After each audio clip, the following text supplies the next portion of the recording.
Hello, hello. Welcome to Relatively Ordinary. I'm Betsy. I'm Karl. All right. So we got us another show here. What's going, Karl? Well, it's time for another crappy date night, Yep. and we have a Christmas tree behind us. Yes. Crappy holiday date night. The holiday special. It's like those movies I like to watch. So are you the, subdued single hunk who's like not really looking, but then you get a glimpse of me and you're like, oh, that's my lady. And like you're super wealthy, but you don't let on and you don't really have to work. It's an independent, wild Yeah, like I outfit. work at a flower shop or something. Yeah, just for fun, like, help kids with Yeah. cancer and things like that. Mhm. And then you fall for me and I'm like, oh, I'm not ready for commitment. And then some sort of Christmas miracle happens. Yeah.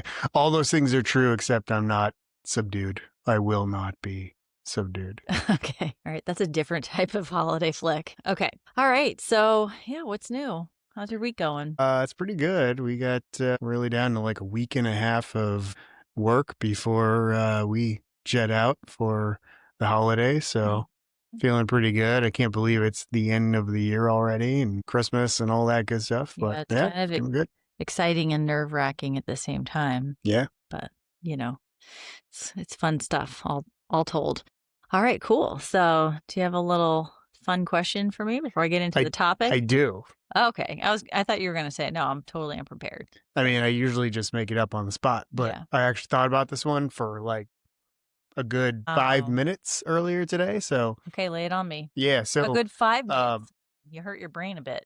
did you ever see the movie Sliding Door? Yes. Do With you Gwyneth Paltrow? Yeah. Yes, with Gwyneth Paltrow. I Yep. know. Are you impressed I remembered her I name? am actually impressed. Was Keanu Reeves in it too? Or is it just like that era? I don't think I don't so, think but okay. I only remember Gwyneth Paltrow. So, And I remember a subway and a sliding door, that's about yeah. it. But do you remember the premise of Yes, like she misses it and then it changes the whole trajectory of her life. Yes. Okay. So, what I'm wondering is can you think of a good sliding door moment from your Oh life my that you want to share? gosh, I'd have to reflect. Hum diddy, like something where, well, was it an Hum diddy hum diddy. Where did that I don't think I've that's ever my heard you say thinking. that. That's my thinking song. That's the noise your brain makes. Yes, it's, it's like a Tinker toy. The Hum, connections are happening. hum diddy hum diddy. Well, because that was due to an environmental contextual factor, right? Versus a personal decision, unless Yeah, something well, made it her was just, I late. mean, she missed the light. I just remember, I don't, it was something around you make the train and then your life goes one way, you miss the train, your life goes another way.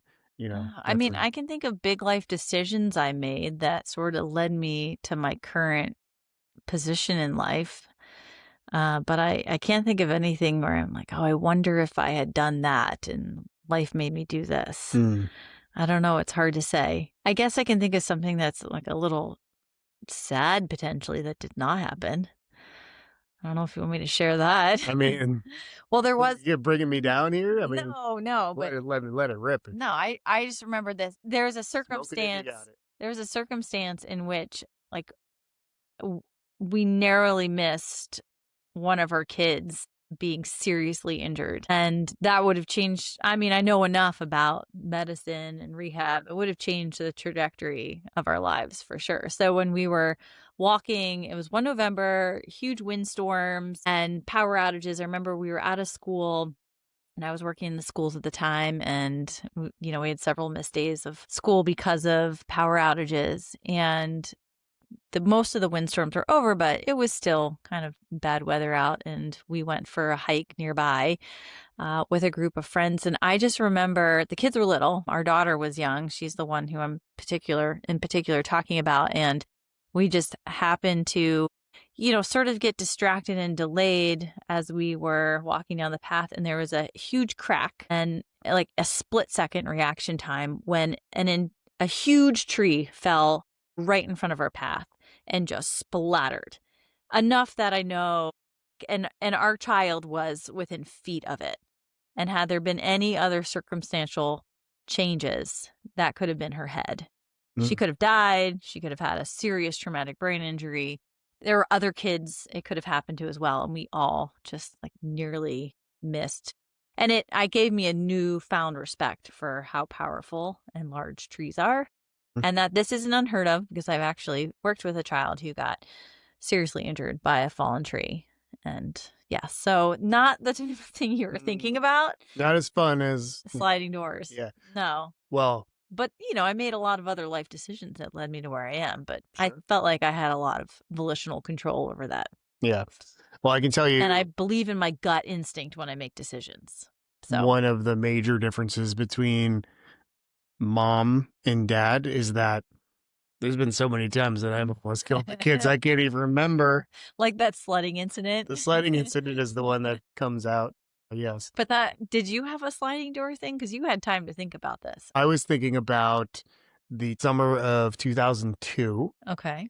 And it was right before I met you. Okay. And I was sitting on the stoop of my apartment building. It was like a beautiful summer day. I think I had a baseball game that morning Mm-hmm. and I was in a really good mood. And it was like, when you're in your early 20s and you're just like, you don't realize how good you have it, that you can just Mm-hmm. have a Saturday where you have fuck all to do and you can Yeah. just like hang around and make it up as you go along. Yeah.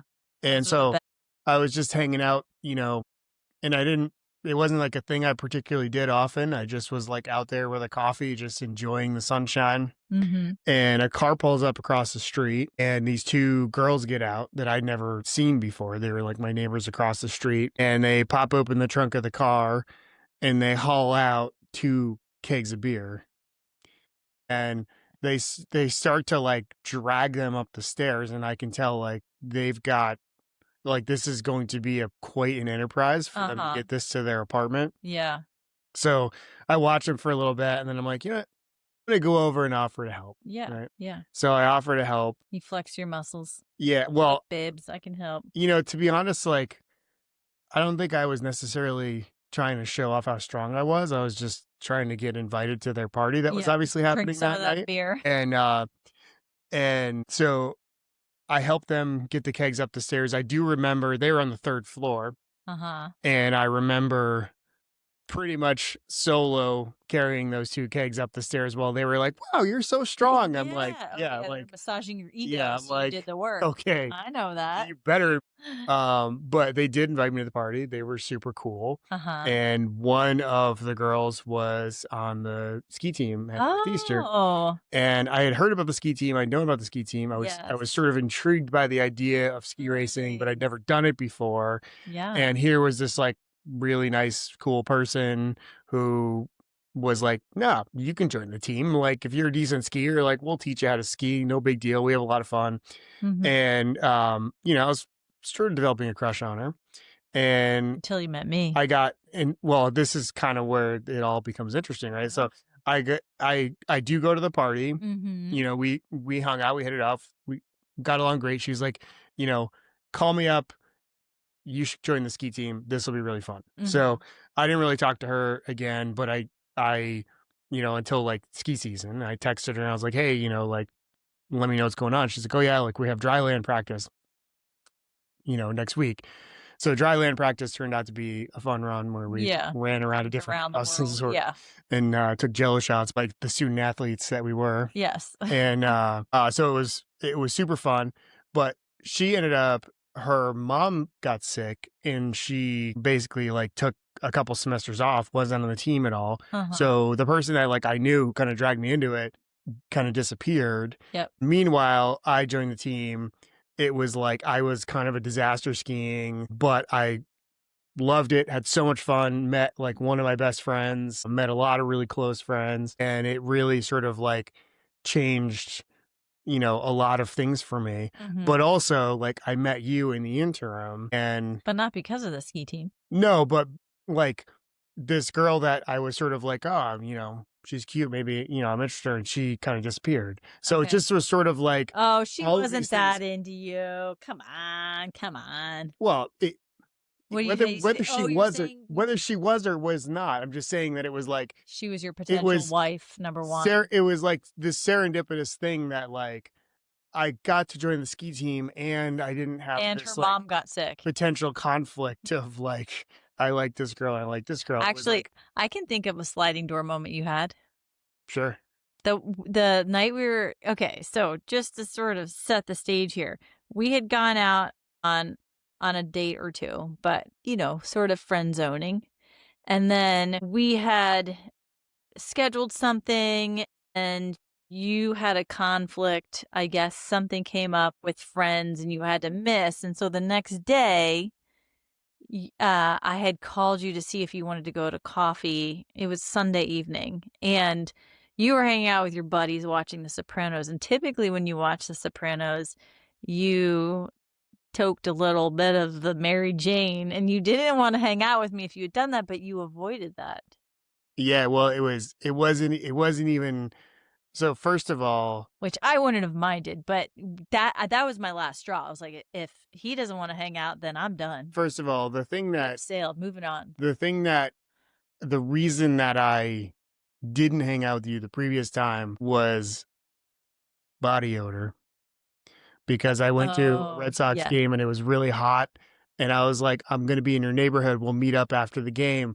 And I got out and I was like sweat pit stain, like funkiness. And I'm like, I can't go meet this girl, now when I'm just like gross. Yes. But you weren't honest And about that. well, You I, made it seem like your friends were more important.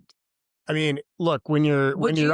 when you're on your like second or third date and you're 20 years old and you really don't want to screw things No, up, you're good not call. like, Good call. hey, I can't hang out with you because I smell like an anus. Like, come on. Would you do that now, though? Would you meet up with me afterwards if you smell like an anus? Well, now, yeah, of course. There's no, Book there's no closed. mystique. There's no mystique left. That's after 20 But some also, years. I mean, look, if I was like in the dating world now, or even if I knew then what I know now, I would have been like, hey, look, I really want to hang out with you. I'm gross. Yeah. So Yeah. I would just be But transparent with it, right? Yeah, you couldn't be vulnerable and Yeah. transparent. I was thinking, he doesn't like me, and this is just an excuse. So, But yeah, so the coffee night thing, though, it wasn't just that I avoided it. It was like this, my buddy, like, you couldn't hang out with him his whole without, apartment was a hot box. yeah, you couldn't. And it was like, there were times when I would like token smoke with him and I'm just like, I'm not interested. Aren't those the same thing? Token, toking. Okay. Like I would just sort of like be like, okay, yes. And then just sort of, it's like when you fake a drink and you like pass it on. Right. But yeah, it was that night was like the one time I ever hung out with him that for whatever reason he didn't smoke weed. And that was like, so I owe it all to serendipitous again, because like him. I probably would have been like, it's not a good night because I'm going to be all weird and discombobulated. Plus it was like Sunday night and it was, Well, you redeemed yourself. We wouldn't be here in front of the Christmas tree. And that was a great talking into the speaker. That was a great date. That was our first of many crappy date nights. Yes. I know we're on 482 or something. No, it's like we're easily in the thousands. Okay. Yeah. So now we can, after this long ramp up of our sliding doors question, I'm going to start us on our topic. Okay. You ready? Let it rip. All right. And this actually follows an evening where we got to sort of see some of this in action. So today we're diving into the world of sports and competition. Yes, sports. Yes. Sports. Yes. Okay. Sports. But I'm going to sort of frame it. We're not going to talk about your favorite franchises and the cost of doing business or any of that stuff, because that's for me. We'll have a special guest on. If I'm going to do like a sports talk podcast, I'm not doing it with you. I'm not your guest. You would be not my. Okay. We know that. Not my All right. deal. We're going to look at how sports and competition shape us, because everyone can take part in this. It's not just professionals. Yep. How it supports growth and where it sometimes goes off the rails. Sports can be a powerful place to learn teamwork, resilience, and sportsmanship, but they can also become environments where the pressure, especially early specialization, and a win-at-all-cost mindset overshadows the joys of playing. So certainly we can talk about professional sports and high-level competition. I'm game for that. I might fall asleep. You'll just have to nudge me. But I'm going to sort of frame it so that we can talk about it I guess, in a day-to-day level with our kids, with ourselves, with some sort of sense of commonplace physical activity and sports and competition. All right, so let's start on the society level. So, how do you think society's fixation on winning, and maybe you just want to dig into that a little bit, influences how we define success in sports? Because it really is about the competition. Like, that's what stands out. That's what drives the big business and gets attention and media and spotlight. And there's only a few who really reach that. It's a small percentage of people who do. And after you answer that, what might be a healthier definition to like what's a healthy definition of that? What is the winning, not just the I won gold and I'm the best, but is there another way to look at what winning means? Well, I think that, first of all, to kind of talk about competition at the highest level. So Please do. the Olympics or professional sports, or, the most kind of like high-end college sports, like Yep. the highest level of athletic achievement. I think it inspires us, it motivates us, it sets a standard for excellence in competition and, achievement in the game. And what humans are capable of, which Sure. is incredible. Yeah. So I think that you can't have sports without competition. And if you're going to have competition, there's always going to be the next level until you get to the best of the best. Yes. And then when it And comes that to the best time of and the place. best, like one of the things, so I've been a mediocre amateur athlete my entire life, right? And I've had some times when I've competed with people who have competed at high levels, right? And one of the things that stands out to me about those people is their intense competitive nature. When I've played baseball against people who used to play professional baseball, the talent differential is obvious. But I think even more than that is there's a mode that a really competitive athlete gets into where they are like cutthroat and they will do whatever it takes to push their body through to get that result. And a normal schlub like me isn't it's not even worth tapping in. It's like, why would I be that competitive about it? I'm not good enough to compete at that level. But I do think so. I think there's merit in that high end competition. I think that we, as a society, and I think this is something that I've talked about, I think in the podcast, and have talked about it in other contexts of, we have a tendency to look at the person who's the best, and it's like, let's say for sake of argument that like Shohei Ohtani, who's the best baseball player in the world, I don't think anyone's going to argue that, is 50% better at baseball than me. And that number could be 500%, it could be 10%. I don't know what the number is, but 50%, right? Like, so he's definitely a lot, right? And then he's, maybe 1% better than the next best player, or less than that. But really, we tend to think of someone who's at the highest level as they are just on Mount Olympus. Like they're immortal, they're untouchable, they're like a different species. Something special. Sometimes when I watch, especially the NBA, I'm like, maybe they are a different species. Like, these guys are absolutely unbelievable. Yes. But more to the point, it's like, if you win that championship, if you make that one play that gets you to the championship, then you're immortalized as the champion. And you go down in the books. The one who didn't win it is like forgotten. And that's really, I mean, the difference is so minute. It's like, the difference is like I always talk about, like, Mark Zuckerberg. Like, Mark Zuckerberg is worth, whatever his net worth is. It's like $200 billion or something like that, right? Yep. So his net worth is like,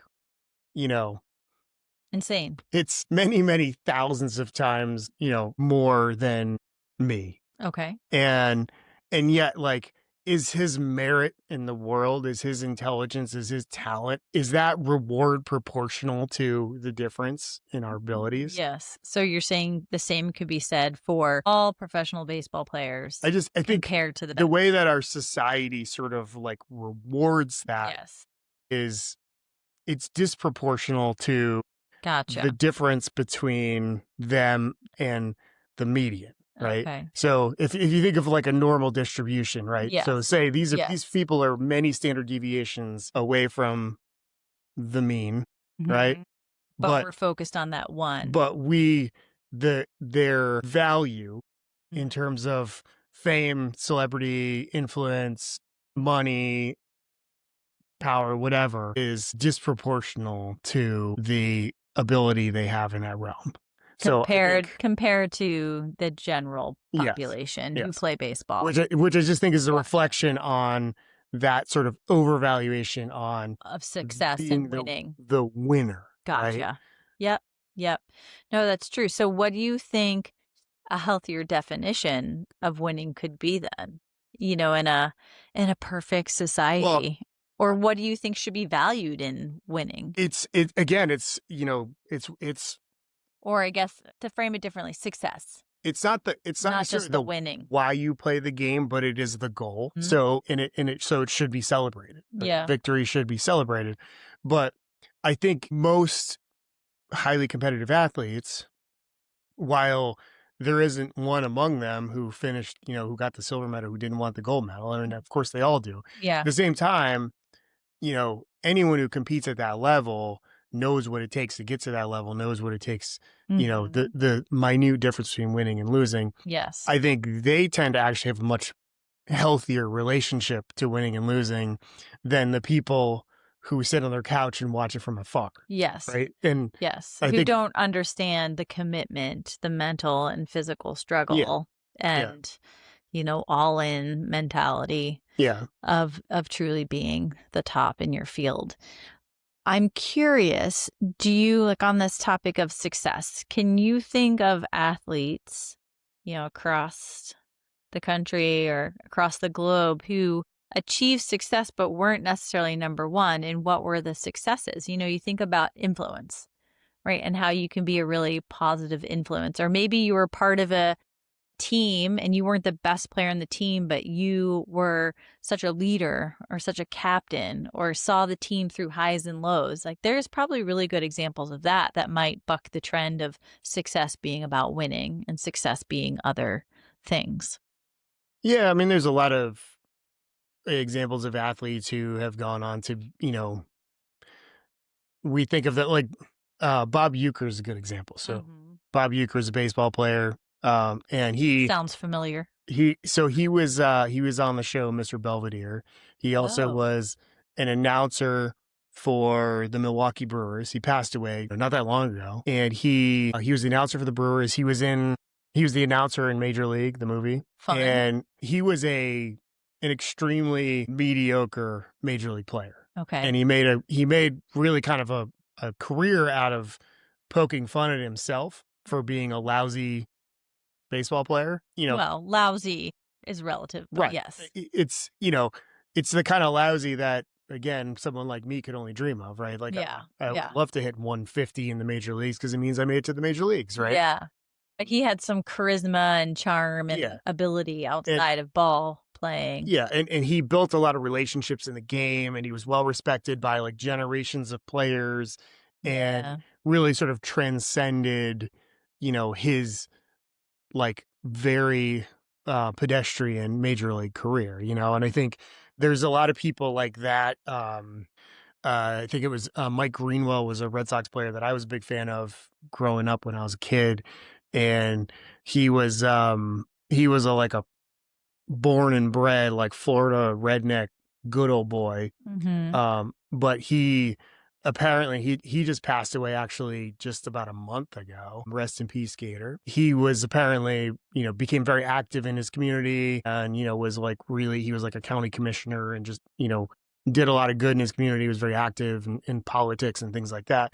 And it was, it's just, again, it's like people who learn those lessons to the grind and the hard work that it comes to Yes. be a professional That athlete, commitment. and they turn it into a good life for Yeah. themselves, right? So I think that takes a lot of maturity as yeah. well. So maybe not every young athlete, because, success really does kind of lend itself to the youth, or the youth in sports lends itself to more success. That's what I meant.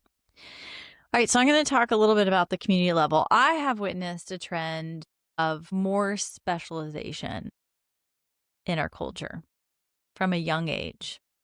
So specialization in sports, all these training programs, forking over a lot of money, the equipment, and an emphasis on, becoming better at a younger age and really capitalizing on that youth. So to circle it back to the youth. So I'm curious about what role communities play in supporting coaches, parents, and athletes to prioritize sportsmanship, teamwork, and well-being over outcomes. Or do you think and I've griped about this with our own kids, do you think we are putting too much emphasis on outcomes and winning at the cost of kids learning those things and getting able to just participate, learn a sport, and be physically active for their minds and bodies?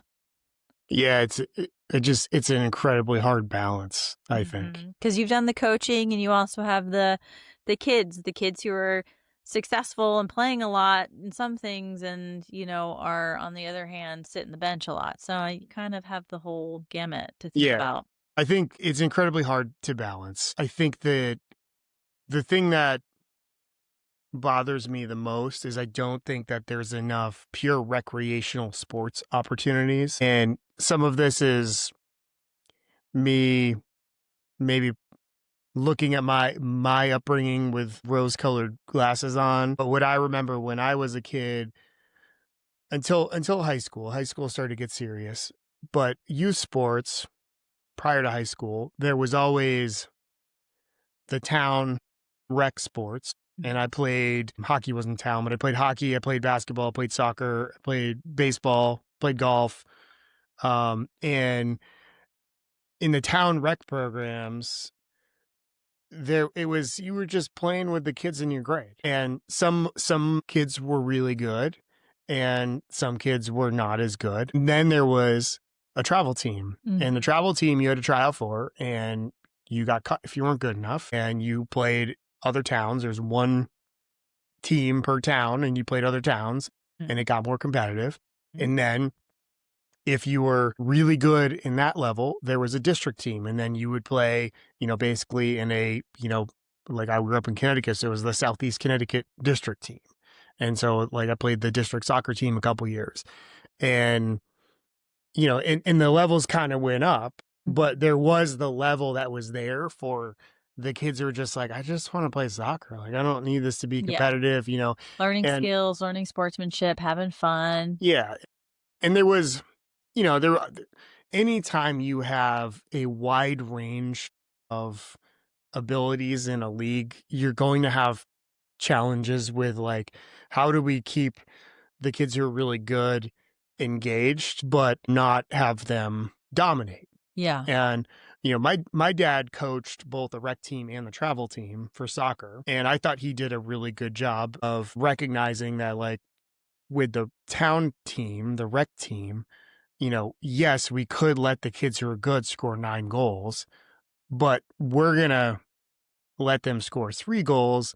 And then we're going to say, okay, your job is to set up little Timmy over there, who can't really, like, get the ball without falling down. And so I think Poor Timmy. what's sad to me is that the rec side of it seems to be fading. Like, we still have a nice little town, little league program, and there is a good soccer program, but this is a really nice, well-funded community. Yes. Yes. With lots of family support Yes. and coaches and things like that. And, but even at, like, the adult level, I think that there is less, town rec softball happening, or just, I play pickup soccer, which is great, but I feel like there's, it's like you're competitive and you're doing the year-round training and you're investing in that time and that effort, or you just don't play. Yeah. And I think that's a shame. Yeah. Yeah.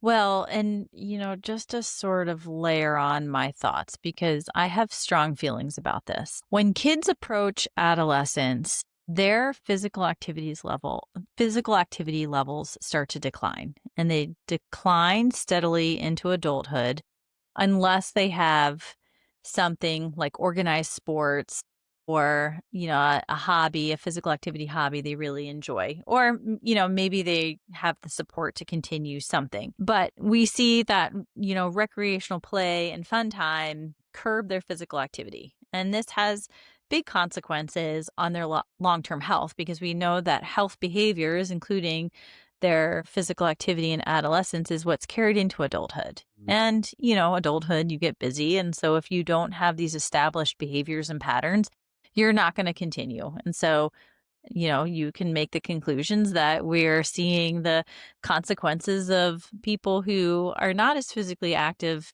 having an impact on their cardiovascular health and, some of the disease processes like diabetes, high blood pressure, etc.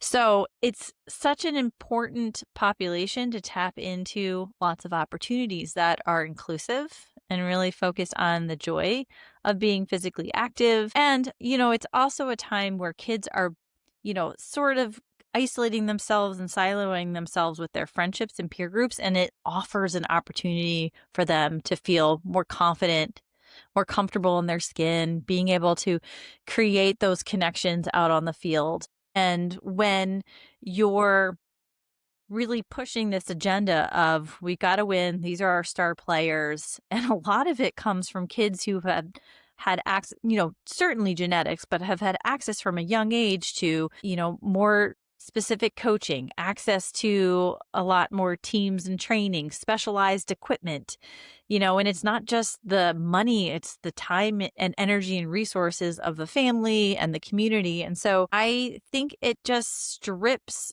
a lot of opportunity for kids. And it's infuriating because then they just quit and they walk away from it and there's not much to replace it. What kid's gonna be like, oh, I'm just gonna go jog on the treadmill? No. And then we go back to the whole thing about screens again. So it's this really vicious cycle. Yeah. Or kids get into exercise for like body image reasons, and it's not really, Yeah.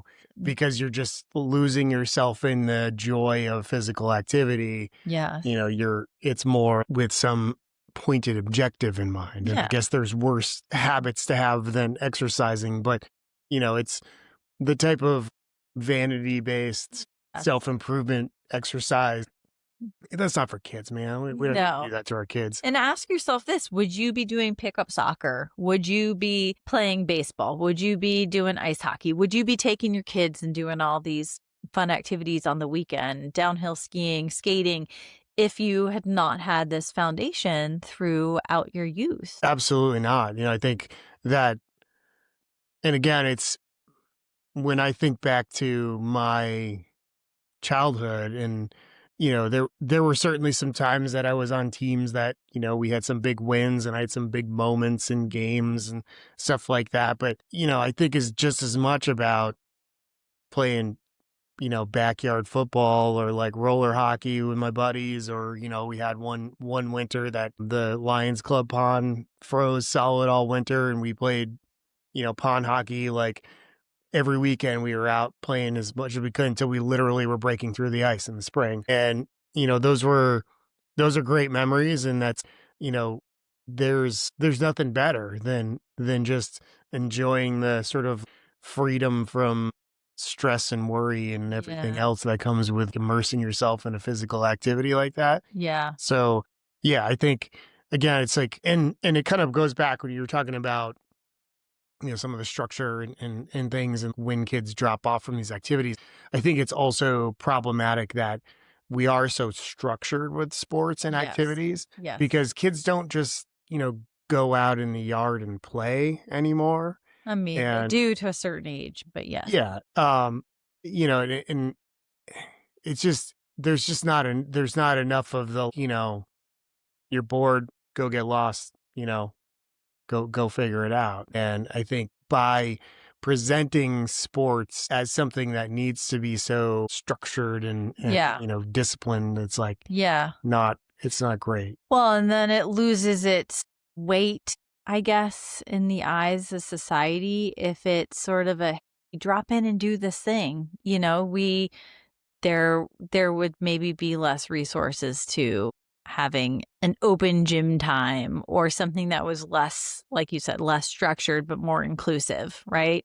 I don't know. And that's totally my jam. I think movement is medicine, for your mental and physical health. And I'm, me, just a little plug here. I mean, I guess my big passion in life is providing access to physical activity and sports and recreation for kids who have disabilities, across the spectrum, because there are so many barriers. And so I see this for that's a whole different, ball game and topic, but I can um having dived into all of that, I can see how it, is sets an important stage for development and growth and opportunity and lifelong health. And it's certainly across the spectrum. It's not just kids who have challenges accessing, it's all kids, because we see these trends. And so, I think it's important. I can get off my soapbox now, but just wanted to say, yes, we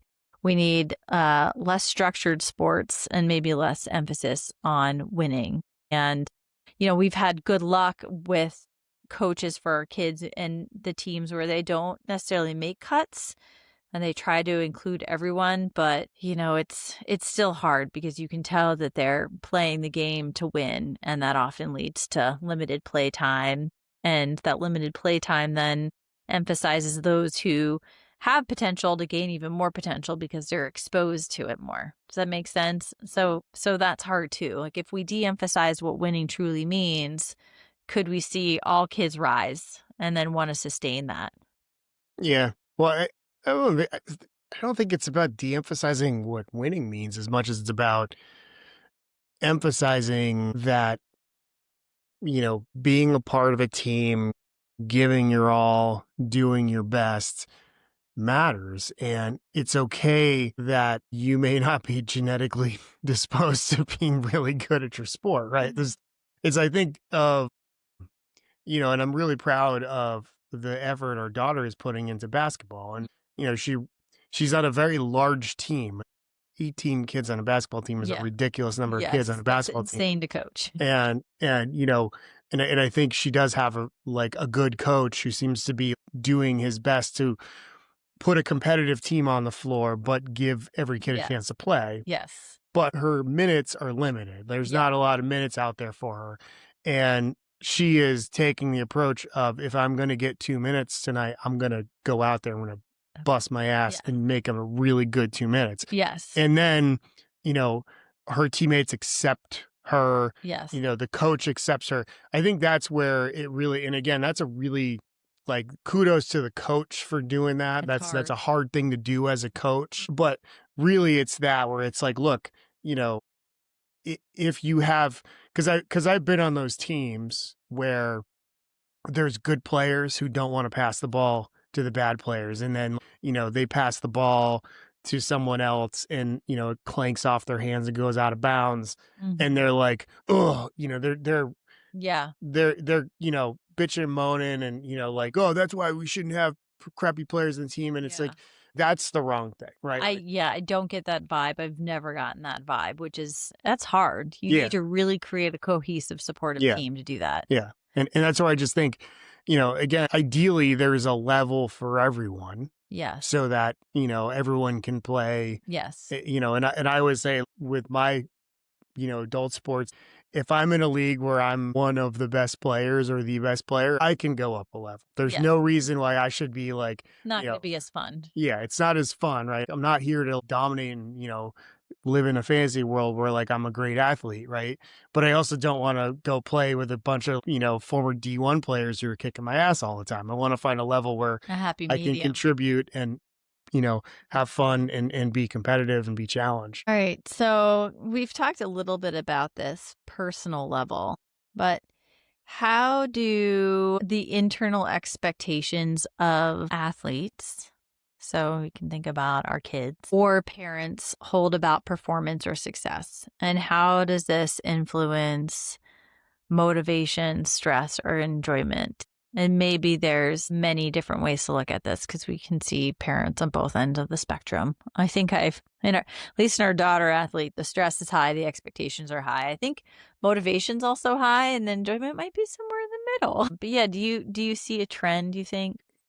I think there's always the pressure, there's always the pressure to win and be good and not let your teammates down. Yeah, And especially by middle school. yeah, and I think that that's okay. Like, I think Yeah. that's a good kind of pressure, right? And I think Mhm. a lot of, Only created by competition. yeah, you'll hear pro athletes say, a mantra of pressure is a privilege. Yeah. And, it really is just sort of the idea that if you are feeling the pressure of competition, it's because you're good enough to be there and to be a part of it. So I think there's a lesson in that for everyone.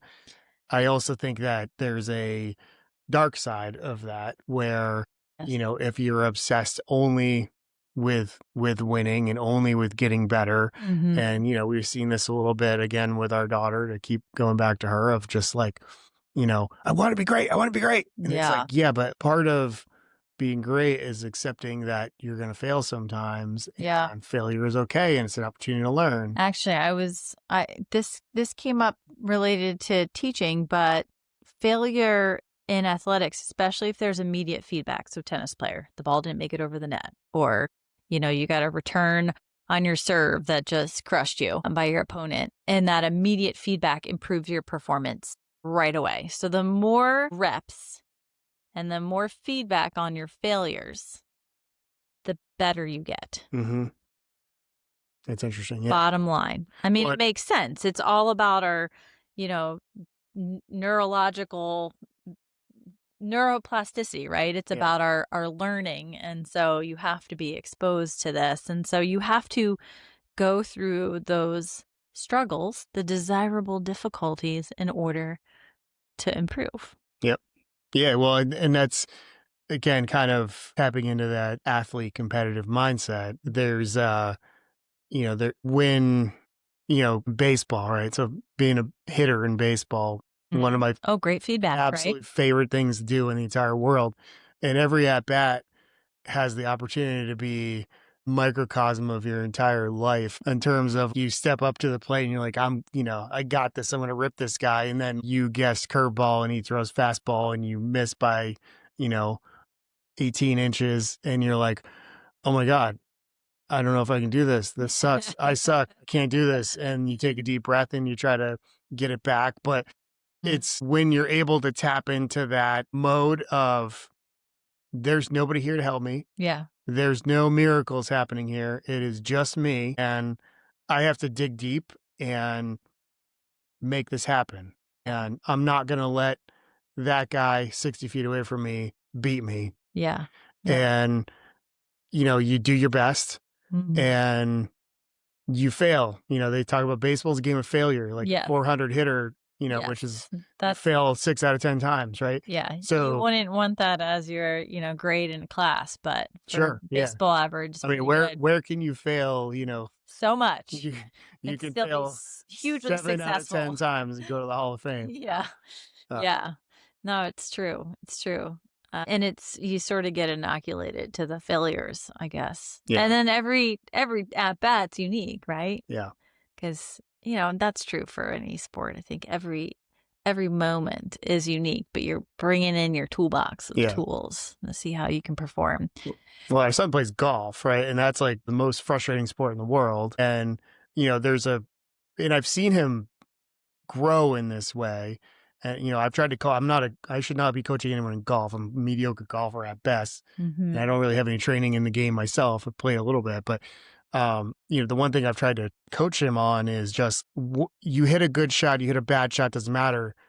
The next shot matters, Yes, right? keeping composed. And your I think walk it's to a your ball, lot about composure. yeah, your walk to your ball is your opportunity to reset, reframe, and get ready for that next shot.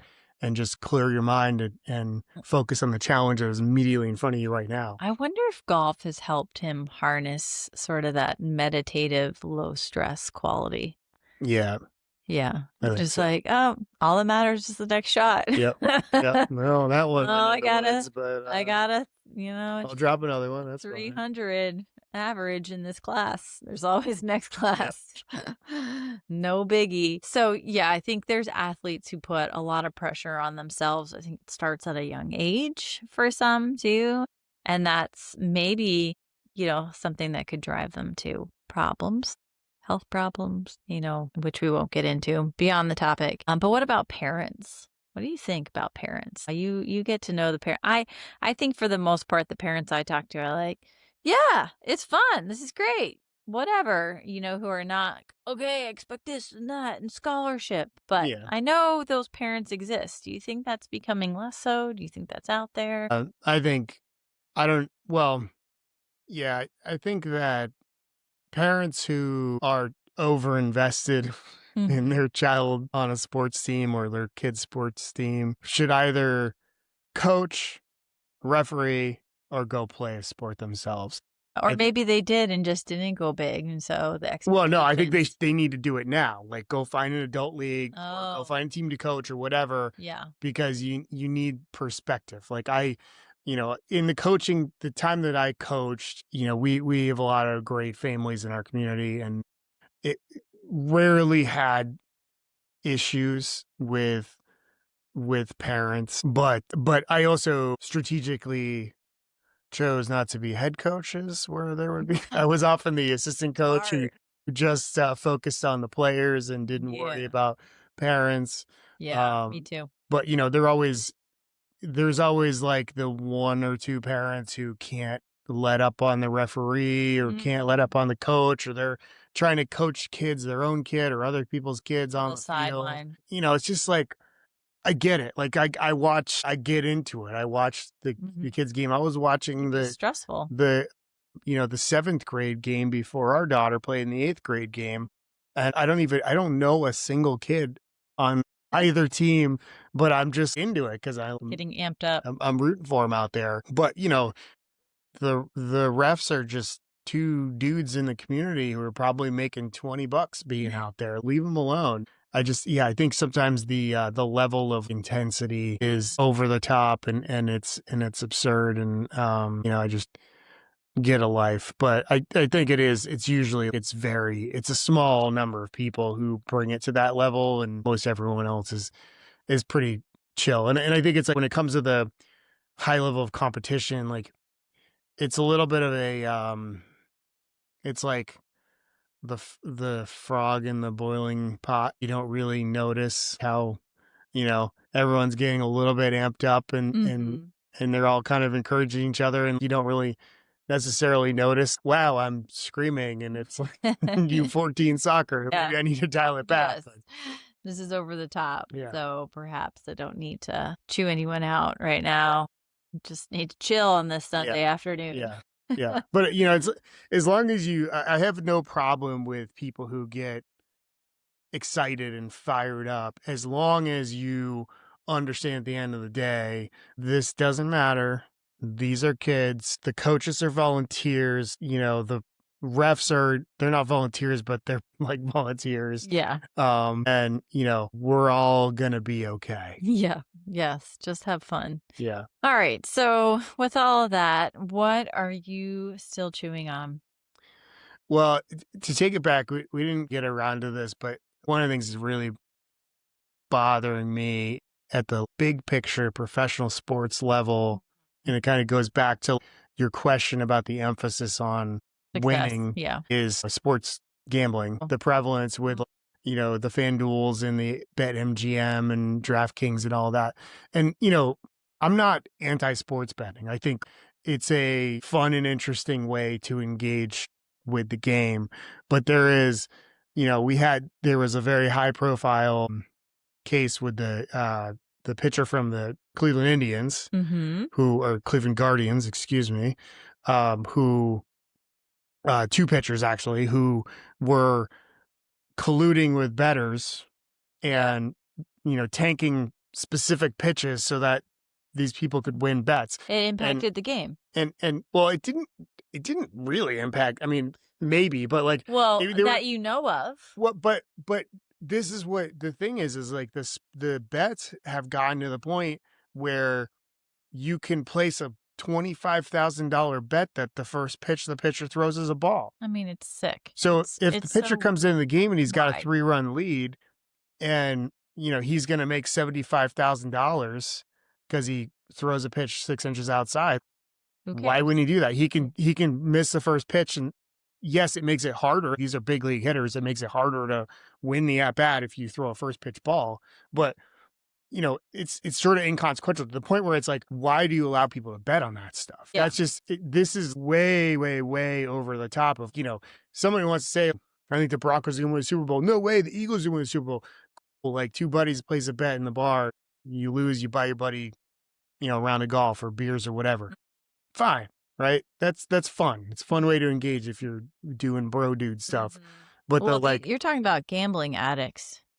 well, I'm not, I mean, yeah, I'm wouldn't have- not necessarily talking about gambling addiction. That's another level. I'm just talking about what it brings to the game Yes. when single thing that can happen, and it's you start to get to things where we're not even talking about outcomes. We're not talking about who's going to win the Super Bowl. We're talking about what color shoelaces is Jalen Hurts going to have when he goes out for the coin toss. It's insane. It's minutia, and so it takes away from the sport being what you're watching and more about the gambling game. Yes, which I think is driven by gambling addicts. I agree. I'm saying it's because it's absurd. It's absurd. Yes, It's but absurd. I don't think gambling addiction is kind of another. Yes. topic. Well, just so you know, you brought this up. You're chewing on it. Could be another topic. Could be Again, with a special guest, not me. Yeah. That's about all I can take on the sports gambling. I just think it's idiotic. Yes, upsetting. It's also kind of what deters me from.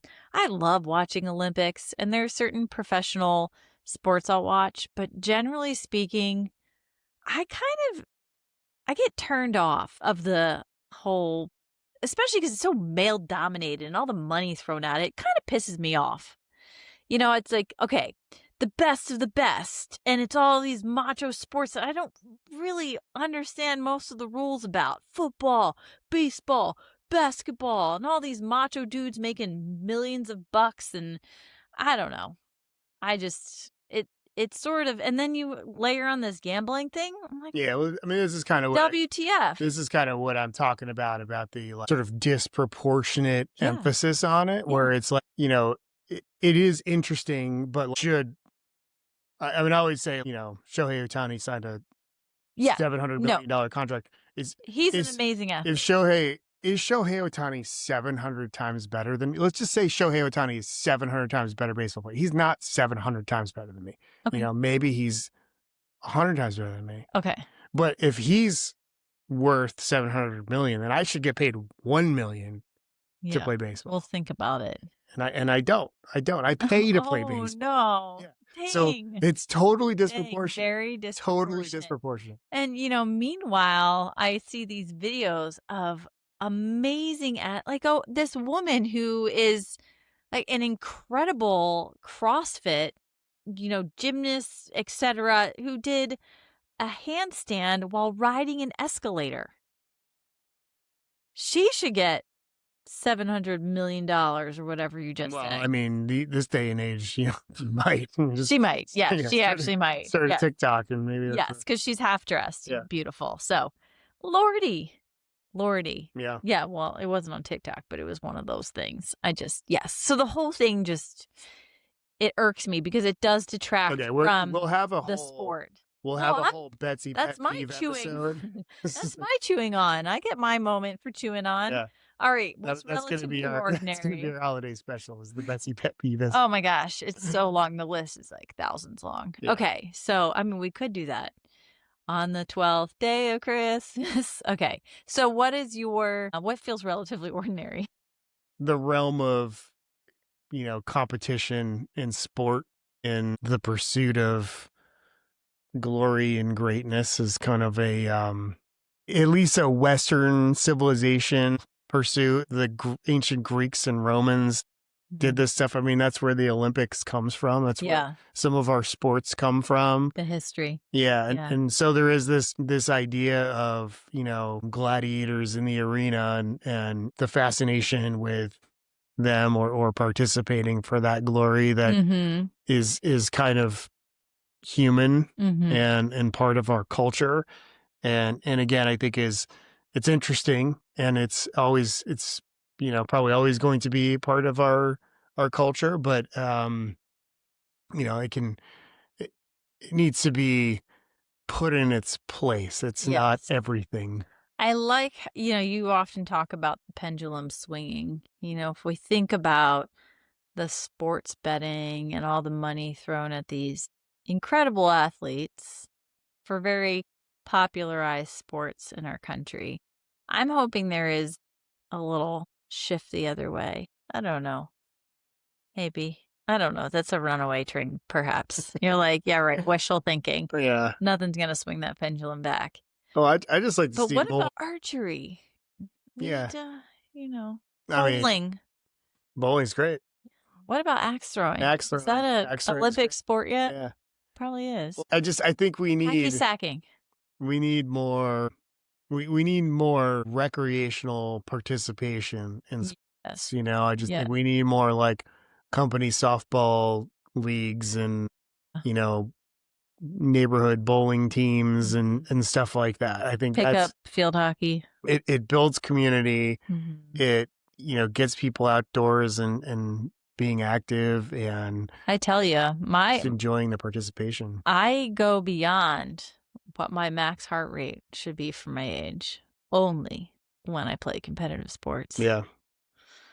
I tell you. Yeah. Yeah, this ticker.